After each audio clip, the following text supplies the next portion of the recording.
That evening, at dinner, the youngest child, Tunde, was quiet. He kept looking at his mother, then looking away. Tunde, eat your food, his mother said. Mummy, Tunde said slowly, pushing yam around his plate. Why did Kalechi go? She did something bad, darling. She sat in Daddy's chair. Tunde was quiet for a long time. Then he said, But I told her to. Mrs. Williams stopped chewing. Mr. Williams looked up from his plate. What did you say? His mother asked. Last week, when you went to that party. I had a bad dream. I was scared. I went to find Kalechi and she was cleaning. She said it was okay, but I was still scared. Tunde looked down at his hands. So I told her to sit in Daddy's chair, because it's the special chair.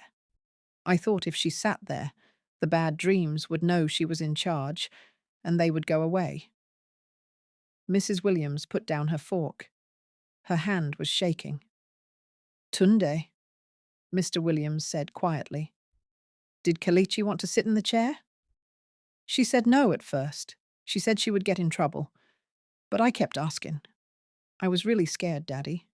So she sat there for 1 minute. She said it was our secret. Tunde looked up at his parents, his eyes worried. Is Kalechi in trouble because of me?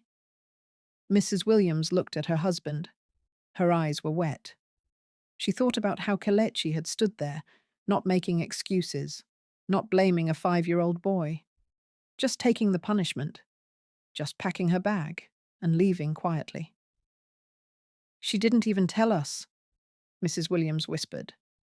She just left. Mr. Williams rubbed his face with both hands. We have to find her. The next day, Mr. Williams drove to Mushin. It took him an hour to find the right street, then another 30 minutes to find the right house. When Kalechi opened the door, her face went pale. Oga, she said quietly. I didn't expect... Kalechi. Mr. Williams took off his sunglasses. His voice was rough. My son told us everything. Kalechi looked down. I'm sorry, sir. I shouldn't have. You should have told us why you were sitting there. Mr. Williams shook his head. My wife and I, we made a mistake. A big mistake. You comforted our son. You protected his secret. And we treated you like rubbish. Kalechi didn't know what to say. We want you to come back, Mr. Williams said. And we want to pay you double what we were paying before, if you'll have us. Kalechi stood there in the doorway, wearing a simple gown, her feet bare. Behind her, the room was dark and small. She thought about Tunde's little face, scared in the middle of the night. She thought about how he held her hand and asked her to make the monsters go away. I'll come back, she said quietly, but only if Tunde is okay.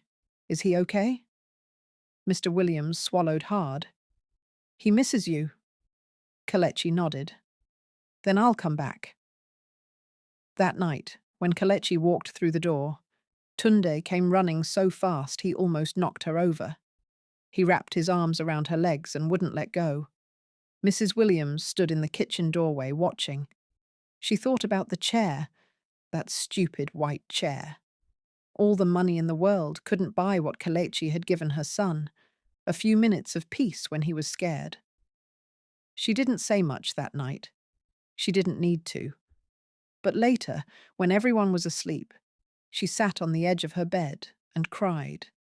Not loud, just quiet tears in the dark, thinking about how close she came to losing something precious because she cared more about a chair than a person. Thanks for watching. Please subscribe, like, share,